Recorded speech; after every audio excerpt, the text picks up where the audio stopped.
Chapter 25. The License Plate Fandango. The Crips and Bloods are two gangs that originated in Los Angeles, California. The two gangs have been fighting for control of the streets since the 1970s.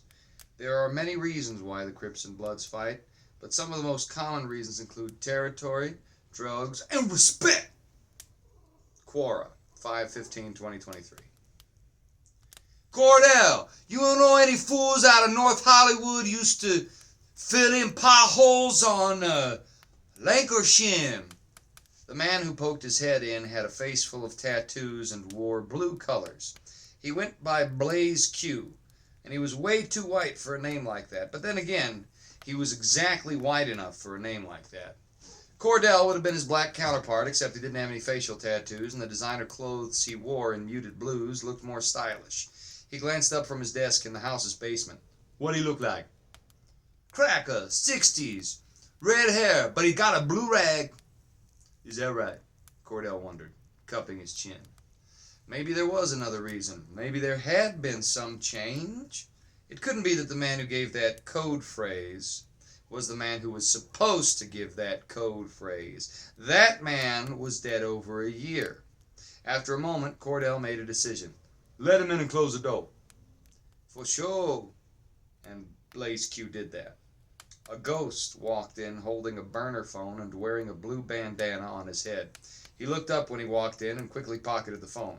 As soon as Blaze Q closed the door, Cordell covered the room in 3 strides, turned the deadbolt, went right up to the man and said, I didn't know exactly what to expect, but it sure as hell wasn't a ghost. Yeah, that's all well and good, said Clever Ed. Ha! Well and good! This calls for a celebration, dog! Cordell said this loud, and by the time he came to the dog, had already scrambled across the room to a glowing LED Bluetooth array and an MP3 player so he could turn on heavy thug rap. He walked back over to Ed and grabbed him behind the elbow sternly, biting out in a harsh whisper, What the hell you think you're doing? How are you even alive? It's like this. I need 100 grand out of your safe and I'm gone. Cordell didn't move for a second, then started laughing. He let Ed's arm go and walked leisurely back to his desk, sitting heavily in the padded office chair behind. He closed his eyes and bobbed his head to the rhythm of the music, at length yelling, The hell you talking about, Eddie? Clever Ed looked at the locked door, then Cordell. How many of them know you're FBI? Cordell stood up and made eyes, yelling, Ha ha ha! Oh shit, dog! You had me! Then whispering, You've been gone years and I've been here longer. I mean, I guess the whole gang could be feds, right? We spread the Crips and Bloods across blue cities throughout the country. We got informants for days acting like gang evangelists to make chapters to get dirt on poor people. So maybe that white dude in a do-rag knows Krav Maga like you do, huh? Like I do. Like they've been training us in since the 60s. But then you turned on that gangster rap, didn't you? Look, I asked nice. Clever Ed had a gun out now. I ain't got time for this, Cordell. Cordell didn't even lift his hands in placation. Tough titty, Eddie. Happy to see you, but you emptied that safe as a wall. Tough titty yourself. The Bureau you got knocked over. Tell the Bureau you got knocked over by a crackhead and blame whatever legit gang you're competing with while you pretend you're keeping tabs on them. Ain't no reason to play coy with me. You and I know where the money comes from. And what's more, I know your reject button. I know you got a back door in this office under that tasteless tie-dye abomination of LSD diarrhea hanging off the wall behind you. You really complicating things. And you owe me way more than one. You ought to be doing life, but now you're in the Fed Club. So what? You put me here. No, I allowed you to be put here because I knew I had enough leverage I could wrestle you away from the other corrupt feds who get a paycheck keeping black markets healthy and lying to Congress. Where you ought to be is a lonely cell in solitary. What leverage, Eddie? Your sister's out of Reno, ain't she? Cordell closed his eyes. Don't you bring her into this. Don't you make me bring her into this, you idiot fed bastard. Ed, you're a fed. No, I ain't. I'm a ghost, remember? I don't exist. Now the safe or your sister. Make up your mind. Or do nothing. And I'll just shoot you anyway for making my life difficult. Cordell swore and then laughed and then went to the safe and opened it up, handing Clever Ed a few tightly stacked bills. He hadn't been lying. 100,000 was a third the safe when you excluded the fat bags of fentanyl in the back. Ed said, "Wow, this is low. What's going on out here?" "You telling me you gonna come in here and help me out like the old days or what?" "Don't worry, this is something else." "Oh yeah? You know how it is, Cordell." Bastards and idiots, and Ed hit him as hard as he could. Cordell didn't have a glass jaw, but the hit took him by surprise and he banged his head on the desk when he fell. For a heartbeat, Ed was scared he'd killed him, but he hadn't. Cordell was breathing and he'd have a devil of a headache, but he'd live. The hit had hurt Ed's hand more than he anticipated, though, and in the back of his mind he wondered if he'd broken something. He gathered the rest of the cash, around 300,000 in 50s, and stashed stacks of bills about his person. There were only 6 groups of 50s in fat little bundles. It'd be more suspicious if only some of the cash. It would be more suspicious if only some of the cash were gone. He paused a moment to listen, making sure the sound of Cordell hitting the floor hadn't been noticed. The music was pretty loud. Ed was sure no one was hip yet. He quickly made sure the heavy door he'd come through was properly locked. His next move was to tear down the tie-dye tapestry and use it to bind up Cordell. The bruises and open safe and improvised restraints would certainly tell a story. The gang wouldn't kill Cordell, not right away. Worst case scenario, he could SOS the Bureau. He'd tell them all about Ed, but that was fine. Ed knew how they worked. Behind the tapestry was what appeared to be a blank wall, but there was a hairline seam that opened inward. Ed entered the hidden door and pulled out a red handkerchief he threw over the unconscious Cordell. Then he aimed the gun at a particularly ugly statue on the informant's desk, some chunky naked Aunt Jemima mermaid, and put a hole in it. With the bang of the shot still ringing in his ears, he carefully closed the secret door and made his way into the network of tunnels beyond. Behind, he could hear the gang yelling and beating on the door to the office before putting a few bullets of their own into its handle. They'd be after him in minutes, but they wouldn't find him. He could already hear the sirens. Ed had sent a message to a drug unit from his own days undercover. The FBI ran a lot of operations in Detroit. If you could run a gang and the gang did the illegal things you couldn't, there was a certain level of plausible deniability surrounding inexplicable cash reservoirs. The CIA pulled the same scams. Intelligence industry organizations commonly used tactics like that. Still, sometimes your boys got in trouble, and waiting on the response of a regular police unit just wasn't tenable. The SOS infrastructure for an asset in over his head took too long to establish for it to disappear in just a year's time. Ed had gambled, it still worked despite his absence, and he had gambled correctly. As the sirens intensified, he pulled the burner phone from his pocket and chucked it in putrid water. The tunnel led into a sewer with a culvert that came out under a cross street half a block away. Ed was there in 2 minutes, and by the time the crypt chapter he'd just stolen from broke into Cordell's office, they were dealing with half a dozen Fed-filled SUVs at the front of the drug house. Carl threw off the blue bandana he had worn into the decrepit crib and wound his way to the busted old shack Ethan, Ricky, and Carl waited inside. Ricky was skilled in hot wiring cars.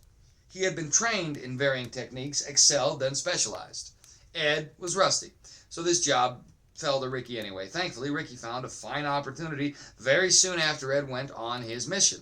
Down one street was one green PT Cruiser, and down another street was another green PT Cruiser. 2 ugly cars like that were a sign. Ricky switched license plates, wasn't noticed, broke into the cruiser that was less visible, and made it back to the safe spot a half hour before Ed showed up with the cash. They immediately hit the road. As they left Detroit, Carl looked at Ricky in the driver's seat and Ed in the passenger seat. Ethan was beside him with the cat bag, and Slinky had hid under another seat somewhere. Carl said, "You FBI boys, sneaky.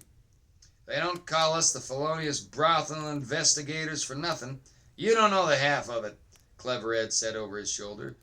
"Ed, I think you meant felonious brothel instigators." Yeah, whatever it is. Ethan, here. Told you I'd pay you back."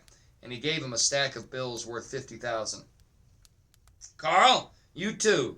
And what the hell, Ricky, take it. The rest of this is road trip money." He indicated 2 remaining stacks he had liberated from Cordell. Every man was now 50 grand richer, and they had 100,000 for the road. Ethan looked downright astonished, but didn't argue for a second. Carl made a pleased expression that involved pushing out his bottom lip and accepted the money. They drove through the night and found a questionable used car dealer somewhere in Illinois. Ed did the bribing and came away with a newer vehicle and bogus dealer plates. It was some late model van about 20 years old. He did a fine job compensating the man, so well in fact that after he left the lot, the merchant running it turned the sign to close and took off for the day. They didn't get into any trouble until they were headed past the airport in Cedar Rapids, Iowa, just as night returned. All four had shared driving duties between stops and had been as quick as they could whenever they fueled up, making sure to choose little rundown stations that tended to double as oil change facilities and were not on the main road. Ed led them down back roads and rural paths as much as he could, which doubled the length of the journey. When passing Cedar Rapids, for the first time since Detroit, they were on a main interstate. It just so happened Ethan was driving when he noticed something in the rearview mirror. It was another vehicle, and it had been dogging them for miles. He noticed it specifically when he changed lanes. Still looking in the mirror, he said, "Yo, fam, you see the car back there?" "Don't turn around," Ed barked immediately, glancing in the side view mirrors. He watched the traffic tailing after them very carefully. When he could see the vehicle he suspected, he said, "Ethan, get back in the fast lane." Ethan complied, and sure enough, a black SUV followed. Clever Ed chuckled. They're so damn obvious about it. "Get a classic car. Get a late model Honda. Anything but that stupid SUV." Carl said, "We are being tailed?" "Yeah," Ed confirmed. "So, that means they know the phony dealer plates on this van. Should we switch plates with another van like I did with that PT Cruiser out of Detroit?" Ricky caught Ed's eye through the older man's orange glasses. "No, oh. Ed crossed his arms and thought a moment. Then, "Ethan, take the next exit." It was coming up, so Ethan complied, saying halfway down the ramp, "Left, right, toward the stench. Just follow this road until we're sure they're behind us." "It does stink," observed Carl. "Cereal factory is about as bad as it is weird, eh?" Ed chuckled. They were down 2 stoplights when the black SUV came off the ramp and turned right, following a safe distance behind. "Good," said Ed. "Okay, if I remember right, you keep going on this road, Ethan. You're going to come to a mall, a big one. They don't have surveillance on the bottom level of their parking garage. Remember, Ricky?" "Yes, the site manager is La Cosa Nostra, but the mall is not. They run girls and drugs out of there every month. We found out from their inside guy and made that merger with the Des Moines Juggalos." "Bingo!" "They have mafia in Iowa." Ethan had a skeptical look. "Oh, mafia's everywhere," Ed replied. "Especially down south in Kansas City. We're smack dab in the middle of the country right now. It's more of a hotbed than you'd think. Major traffic arteries between hot spots slither through small cities." "There are dark humans in the mob," observed Carl. "Sure there are, but we're not going to see any of them." "What are we going to do?" Ethan signaled and passed an old lady in a half-ton pickup colored green. "We're going to pull a switcheroo," and Ed elaborated. They found the garage and parked at the far end in the corner, deeply under shadow, then quickly left the vehicle. Ed hid behind a pillar nearby, out of sight. Ricky crawled under a Jeep with a line of sight on the van. Carl and Ethan tended to the cats, ducking into a service passage only restricted by a thin chain bisected by a no trespassing sign, but similarly out of any driver's view entering the facility. Sure enough, the SUV showed up inside a minute. Whoever drove it cruised past the van very slowly, and except for vague silhouettes visible through the windshield, it was impossible to see what was inside the vehicle. All its windows were opaque with tint. Were the vehicle not under the penumbra of government elitism, it would surely have been pulled over by every bug-eyed Barney Fife in any state it passed through. But it had government plates, so the cops let it be. The SUV made 3 laps around the garage, went to the upper levels, and came back. It parked 4 or 5 spots away from the van and much nearer the exit. Carl had directed Ethan to back into the shadiest spot they could find. The SUV stayed down the row with its lights on a full 5 minutes. Then the lights switched off, and 2 men with dark glasses, earpieces, ball caps, jeans, and Kevlar exited the vehicle. Even from a distance, it was clear they had not a follicle between them. They approached the van with hands on their sidearms, walked cautiously, looked inside, examined all the windows, and finally one put a hand to his earpiece, saying, "They appear to have gone inside the mall." He waited a moment. "I don't know where else they could be then. Check the footage everywhere for this garage." A moment later, he turned to his partner. "How is it this garage doesn't have any surveillance?" They began to look around. Came a distant feline voice. The men with earpieces looked at each other, then toward the source of the sound. They moved away from the van. Ricky saw a chance and took a shot with the sonic gun from about 10 yards under the Jeep. He caught the first agent full in the chest, knocking him hard into a Prius that, let's be honest, deserved the abuse. The shot should have been fatal, but the man's vest absorbed most of the sonic round. The second man immediately swung to Ricky's position, but Ed came from behind, put him in a sleeper hold, and the rabbit punched his kidney as hard as he could several times, then knocked out his foot and brought him down hard on the cement, banging the man's head with precision. He retrieved cuffs from his belt. Ricky crawled out from under the Jeep and got the other set of cuffs from the man who had been knocked into the Prius. They took the glasses off the men. The one Ed had knocked unconscious had black eyes everyone could see when they pulled back his lids. The other man was wheezing hard and still hadn't got his breath back, but he also had dark eyes like the night. Ricky stuffed the hat of the conscious wheezing man into his mouth. He waited to make sure he could breathe, then said, "Your buddy Skeeter, he kicked me in the balls. Skeeter is no more. Look how nice I've been to you in contrast, eh, my guy? Don't fret. You can eject that black eye thing from your brain. You just need Jesus, bruv." The man with the hat in his mouth looked less than amenable to such a suggestion. Carl and Ethan emerged from the access passage they had been hiding the cats in. Ethan had the kitten bag, Carl had Slinky resting on his shoulder and the pack behind it. They also had the backpacks of Ed and Ricky. Carl said, "Can you knock him out without killing him? If they are awake, what these men see goes to the demons." "I can do that," Ed replied, and as the man bound with handcuffs mumbled and raged through the hat, Clever Ed pulled back his right arm and aimed very carefully, saying, "I don't want to kill you. I gotta get it just right, or it's gonna be really... Hey, stop tensing your muscles like..." "All right, we do it the hard way," and Ed put him in a sleeper hold until he slumped. He pulled the hat out of his mouth and checked his breathing. "Okay, Carl, Ethan, can you help me get these guys in the van?" "Yeah," said Ethan, and they did that thing, cuffing the men to seat frames inside and tossing the key down a drain. They made their way to the black SUV. Clever Ed retrieved keys from the men. He pushed the button on the fob and the vehicle unlocked. He made his way carefully to the glove box and reached inside, then yanked out a component that was clearly technology. "What's that?" Ethan asked. "Tracking beacon," said Ed. He walked over to the van and stuck it in a wheel well, where its magnetic back side snugged right up to the metal. At some point, he had retrieved a smartphone from one of the black-eyed grinners. He withdrew a utility knife from somewhere on his person, said, "Everybody into the black SUV, buckle up. Ricky, yank the camera out from behind the rearview mirror and start the engine. Pull out facing that way." Ed pointed. "Then get back in the passenger seat. I'm driving." Everybody did as bid, Ricky taking shotgun position after he started the car. Carl and Ethan in the middle with the cats.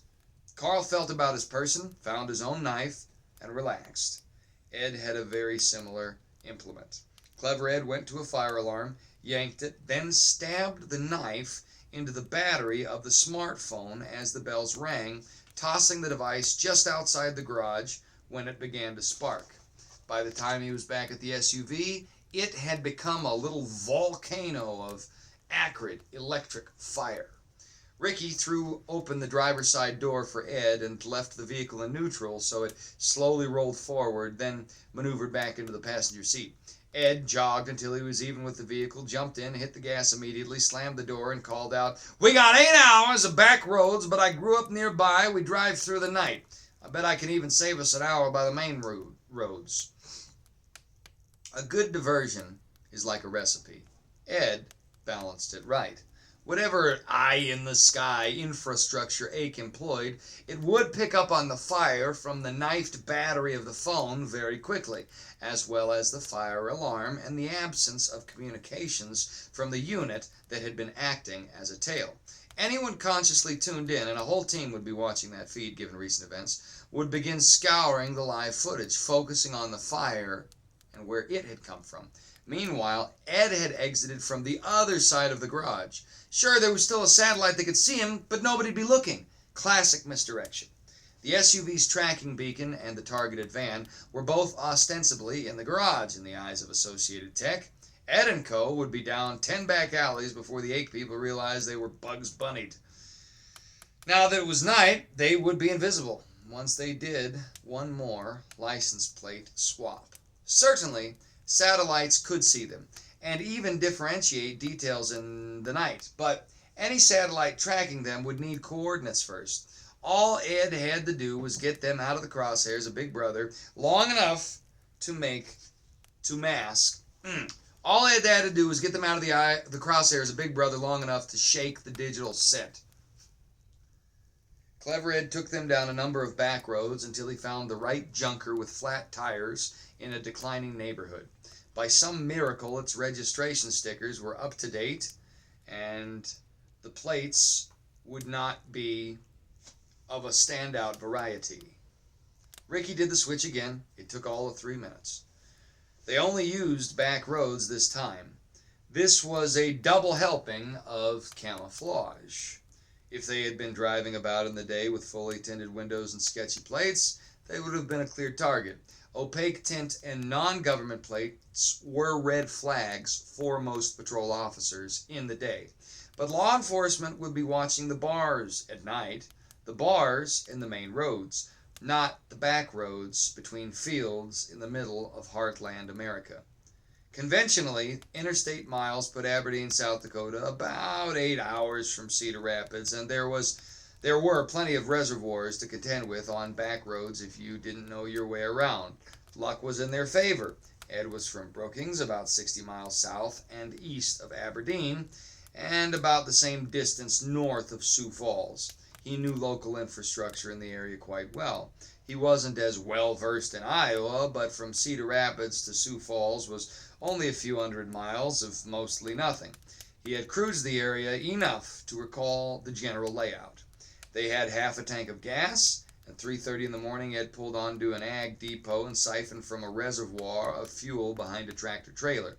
He left $200 on the driver's seat. It was unlocked, about twice the amount of fuel taken. Their destination was really south of Aberdeen proper, along a little lake unaffiliated with much. There was an agreement between the farmer who technically owned the water and the owner of the home at its shores. Legally, it was all his, so legally it was just another outbuilding on his estate. Amber's residency had no paper trail, nor would it ever. The farmer was Ed's cousin. It was within minutes of dawn when Ed pulled the SUV into a copse of trees that properly concealed it. He peeked out and around, then motions the others to follow, and walked very briskly down a gravel pathway a good 100 feet until it came under several more trees surrounding a fading white two-story farm-style ranch house that had seen better days. "Ed, who's here?" Ricky said this just above a whisper. "It's the house of my ex-wife." "I never knew you had an ex-wife." "I never told you." "Why?" Ed stopped and looked at Ricky a second. He looked at Carl and Ethan as they caught up, then addressed them all quickly. "Amber divorced me after our only son went missing and we couldn't find who did it, and I went crazy. 5 years I spent searching for Blake. Never found him. She couldn't take it and left. I tried to patch it up, but the damage was done. Another 5 years after that, I found out the government took the kid. People like the Ake people. Might even have been the Ake people. I couldn't tell you. It's all so corrupt and involved. Trafficking of some sort. Leverage, I don't know. We never resolved it. Never found out what ultimately happened to Blake. I just know there was a government angle." The emotion of the memory was picking a fight with his composure, so he exhaled quick. Said, "Idiots and bastards, Ricky. Anyway, now everybody knows. Let me do the talking, eh?" "Holy shit, sir." "Agreed," Ethan agreed. Carl held his peace. Ed turned and walked up the stairs, and as he did so, his ex-wife opened the door. Ed could only speculate whether waiting behind the back door was her constant state of being since his phone call, or she had seen them from a distance. Waiting did seem plausible given his memory of her, though she didn't look quite how he recalled. It had been a good 15 years since he had seen Amber. Another 5 since they had been anywhere near happy. Her hair was still the color of burnt caramel, but a handful of pesky white strands poked through here and there. Her eyes were still green, but they were faded and crinkled around the edges where before the skin had been smooth. Her nose still had that elegant Roman look like a statue in Napoli. She had frown lines always threatening to reveal themselves, but she hadn't totally let herself go. If anything, she seemed skinnier than he remembered. She was dressed in a loose gray tracksuit when she opened the door, and she had a steaming mug of something that had a smell of booze mingled with coffee. "Hi, Amber, listen, I'm sorry, but we've got cats." Amber's mouth opened to say what she had prepared to say, and Ed's comment bowled that over. The sounds she made were something like this. "After all these... What? Cats? What cats? You're supposed to be dead. What cats?" "Sorry, babe, it is what it is." Ed pushed his way inside gingerly. Carl, Ethan, and Ricky followed quickly, and he closed the door. Carl put Slinky on the ground with the leash. Ricky gently let down the backpack with the kittens, and they came out fast, as did a smell. Amber zeroed in on this immediately. "How long have you had them in that bag? My gosh, the stench!" Somehow we didn't even notice it. Sorry, fam. Oh, I messed that up. Somehow we didn't even notice it, fam. Sorry. I'm Ethan. And he held out his hand. Amber looked at it, and Ed, and before her ex-husband could reply, Carl and Ricky similarly introduced themselves. Amber stuttered a bit. She'd been expecting Ed. Solo Ed. Tired. Bedraggled. A shadow of himself. Haunted. And alone. What she got was some weird bearded man, an Indian kid, what looked like a teenager stuck in the new slang, and old Ed, socially retarded as ever, plus 10 cats. Amber's mental transmission was struggling. She was switching to hostess settings, but there were emotional waves of confusion and memory and the hilarity of it all. She managed to downshift before she burned out her cerebral clutch.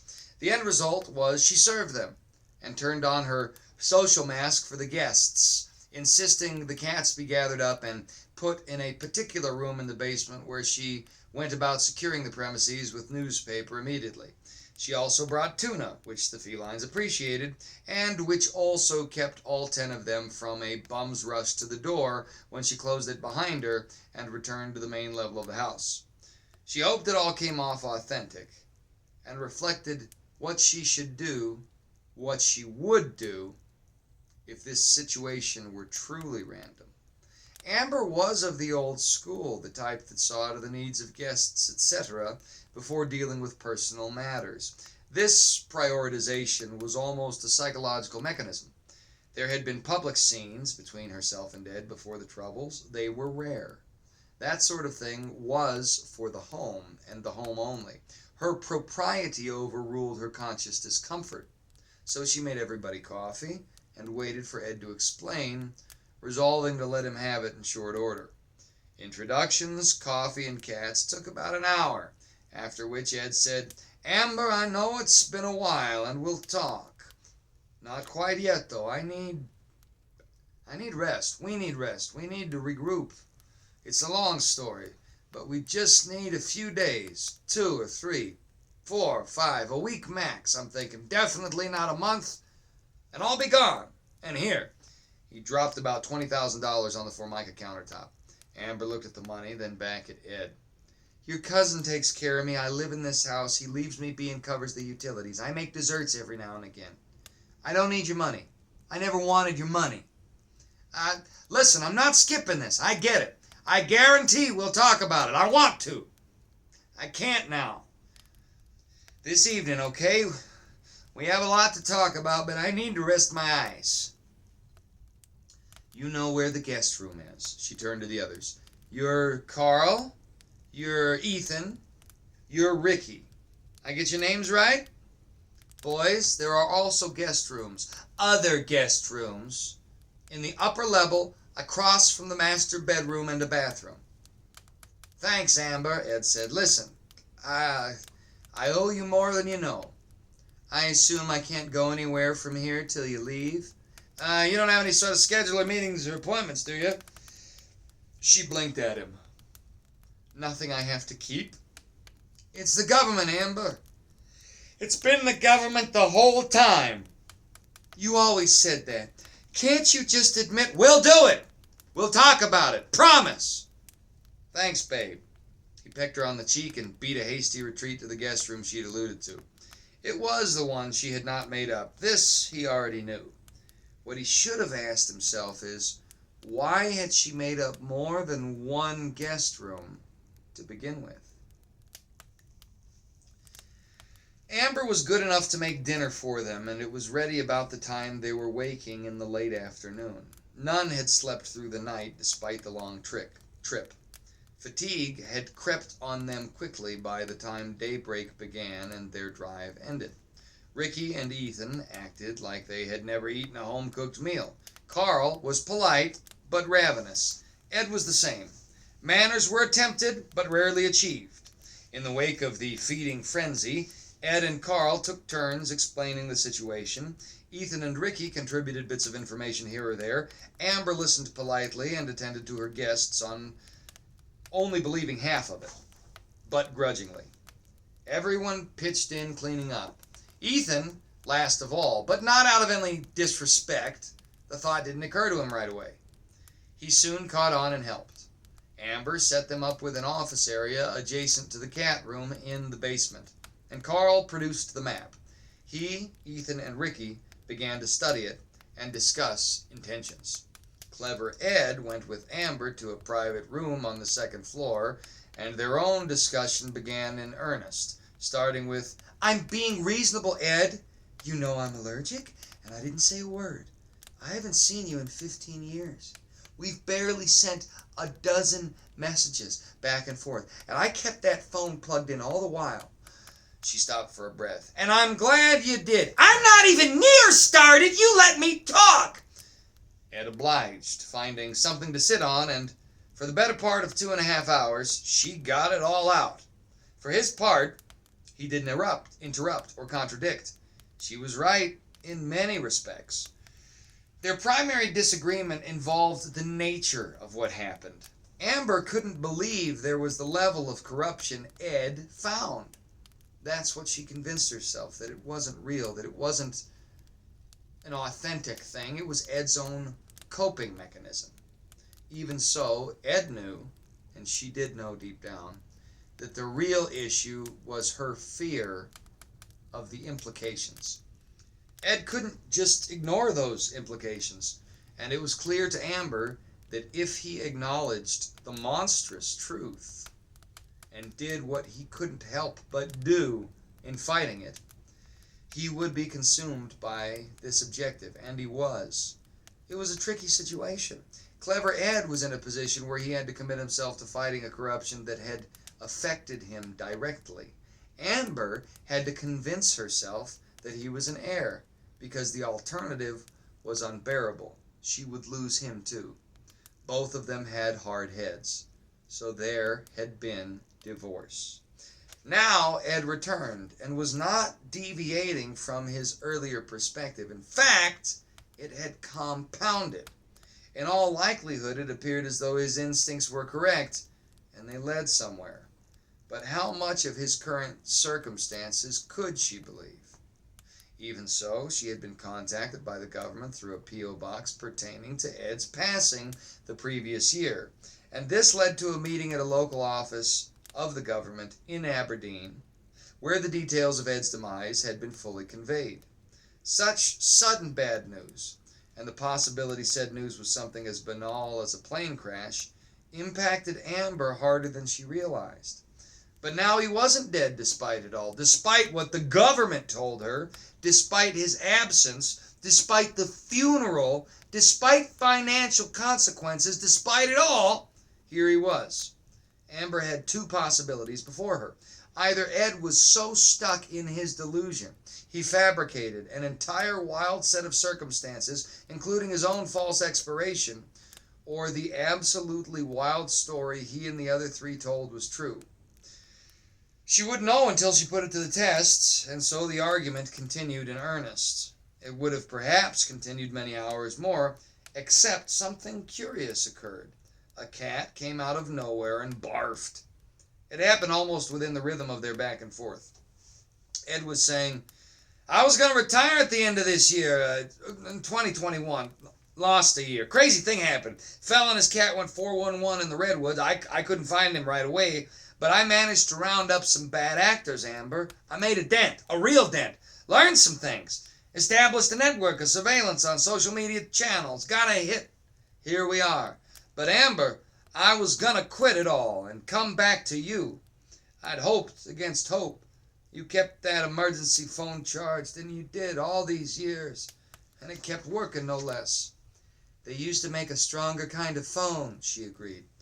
Well, now look. What happened to Blake? It's an assembly line, you know? They reap from the fringes of society. They barter, they grow. Somebody's got to do something. Not many people can. Thousands of Blakes, Amber. Think about that. Maybe millions. Probably millions.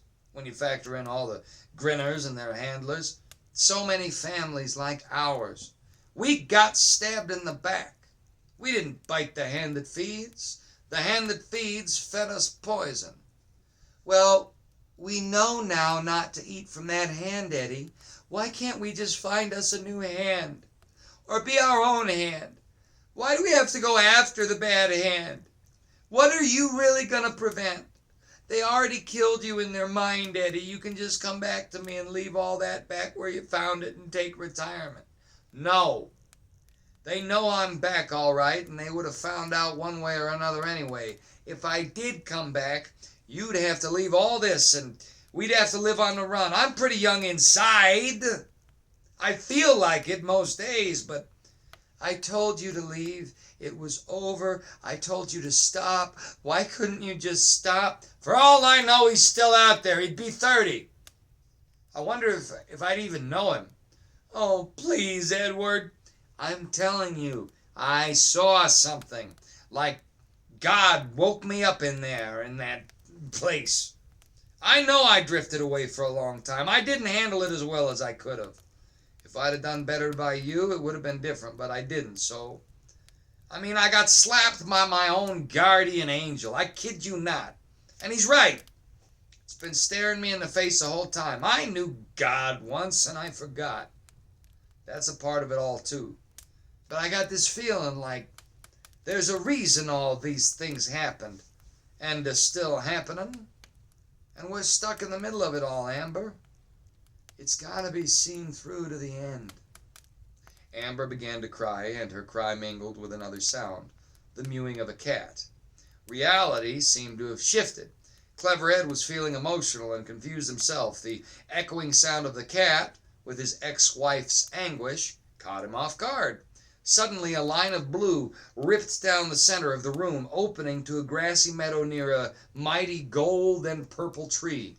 And a long-haired black kitten jumped through the fissure into the room with them, making insistent demands with high-pitched noises. Slinky ran up the stairs and pushed through the outside door to the laundry room that had been cracked open. This is where the discussion was taking place. She was meowing just as loud as her kitten. When it saw its mother, it stopped for a moment, began making an undulating motion with its stomach, and vomited on a pair of socks by a laundry basket. Immediately the portal closed. Before Ed or Amber could react, Slinky grabbed up the kitten by the scruff of the neck in her dainty jaws, then ran back down the stairs, ostensibly to Carl. On her exit, Ethan came pounding up the steps and said, "Hey, a kitten didn't just... Hey, it did!" He pushed all the way into the laundry room. "Fam, did that cat just shift in here and Slinky come and got it?" "Yeah, that's exactly what happened." Ed's voice was as neutral as he could get it. He was glad at the interruption, but he wasn't sure what to make of it. Ethan didn't notice. "Lit, fam! Like, we might be able to wrap this up quicker." Ed looked at Amber, then back at Ethan. "What is it?" "Come on, I'll tell you on the way down." Amber was shocked at what had just happened. It appeared very much as though Ed's testimony had more weight than she had expected. She was becoming pale. When Ethan led the way and Ed followed after, her feet drew her behind almost without conscious effort. As he jogged down the stairs ahead of them, Ethan explained, "Like the map, fam. I was looking at it, the one Carl drew out. Like I seen a pattern in it, and I knew somewhere I seen it before. Then I remembered, no cap. I used to do fractal animations, class stuff for college. I'd like color key a fractal equation and put it behind a slide presentation, words on top of spitting psychedelic madness. So I knew the Mandelbrot set, so I keyed in the formula in the computer we picked up in Banff. There was some math program in there that let you do it. I did it and I matched it to the map. I made the x-axis the real world and the y-axis the weird place. Mashed it all up. Long story short, fam, it's the Mandelbrot set. That's the fractal. That's the pattern of portals Carl found on the map. So you know where there are more portals." Ed was thinking quickly. Amber, trailing behind, was at a loss and vacillating between several persistent words beginning with R. Resign, relief, and restrained rage. Ethan continued, "Well, we weren't sure, so I color-coded the fractal to figure out which ones go there and which ones come here. And we found an interesting one, right in this house. I did green for here, purple for there, because green good, purple crazy mad world, right? It's a fractal, so the points aren't exact, but the color gets brighter the closer you get to an intersection point, right? So the Mandelbrot set, it makes this shape. Imagine two circles like a slow man, but laid on its side and bumpy. How waves look kinda, right? But reflected. Well, there's these little nodes, and you zoom in on the equation and the big shape of the sideways snowman, well, the little bumps on the outside, they're just repetitions of that shape. It goes on infinitely. That's why you can't exactly zoom into a precise point. You'll just end up zooming in forever." They were coming to the basement now, where Carl was bending down to scratch Slinky behind the ears as she forcefully groomed the kitten that had made its entrance upstairs. Ethan continued, "So those bumps are the nodes on Carl's map, and his map is in 2 dimensions, and the fractal is at least 3-dimensional. So it's hard to exactly calculate, but I used Google Maps and zoomed out and connected the dots, matched them on the X and Y axes. And we had a little Mandelbrot guy that should have been there in this very house. So I said, Carl, what happens when Slinky finds a new hole? And he said, she will look at it and decide to open it and then open it. And I said, well, that wall there ought to be one. So we got the cat out, and sure enough, she opened a portal. Carl was having her close it, but one of her kittens ran through. Thankfully, like I said, the one I noticed was at a convergence point. So we knew we could find the kitten again. Slinky barfed, started meowing, and ran upstairs. Her kitten came through all on its own from the other portal. We got 2 right on top of each other here. So we can predict portals we haven't found yet, and we have more ways of getting in and out." Ed looked at the cat and her kittens, 10 in total, and he counted up the portal opening possibilities. Then he looked at Carl and said, "Well, that's something, ain't it?" Carl replied, "We can go to the CPU portal of the Conch Tower. 1 shot in, 1 shot out. Maybe." Amber was dazed as she watched them all group around a little old laptop computer. Ricky was drafting out a map on some paper, jotting down coordinates and the like. At length, they had identified the nearest point that would likely enter the central chamber of the tower they had all described to her so passionately. Until that cat walked through a wall that became a painting of a wonderland, she hadn't truly believed them. She had believed their feelings were authentic, but they had misinterpreted what gave them those feelings. Now, this was becoming increasingly strange, and she began to feel a sinking sensation in her stomach. Amber also had her own secrets. Ed's voice, not addressing her, but speaking in a particular tone, shook her out of a daze that had taken her as she sat in a chair watching them go over their projections. Ed was saying, "This is a problem. The entry's fine, but the exit, well, it's just one." "So," Carl met his eye, "this point, these coordinates, it's not tundra, like Google Maps says." He was pointing to an interstice on the little laptop Ethan had set up on the table they were using to make their plans.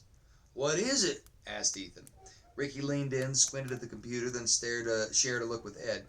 "That indeed had some complication." "It's a nuclear silo," Ed clarified. "Or it was. I don't know if it still is. I know North Dakota has 'em like measles. Most of 'em are from the 60s, and politicians pull all kinds of shenanigans with what remains." Amber's heart caught, and she stood up. "Ed, don't go!" He turned over his shoulder, walked over, put his hand on her cheek, and smiled sadly. "I told you I was on the level." "Ed." This moment extended longer than Carl was comfortable with. He turned back, and they continued exploring the possibilities. Finally, it was determined that there was an additional entry nearby on the nuclear base that led into the world between worlds. Ricky and Ethan were able to determine it wasn't inside a missile or anything. It would be a challenge to reach, though. At length, Ed returned to the group, saw their conclusion, and said, "Looks like we get one shot at this." He turned to Amber and retrieved the $20,000 he'd given to her earlier from a pocket. This time he said, "Amber, we're going to do this safe, but it's going to take some engineering. Go tell my cousin you need that RV of his that's always parked by the main house of this property. He still has it, right?" "Yes." "Here's 20 grand. It's 5 times what that thing is worth, so long as it runs." "Yes, it runs," Amber said, looking at the floor, then slowly raising her gaze to meet Ed's. "Tell him you need it, and 20 grand is more than enough. And where are the keys? And don't tell him anything else at all." He turned back to Carl. "2 things. 1, you don't have enough soap based on what you told me for what you're going to go for. 2, how do we make those cats work for us?"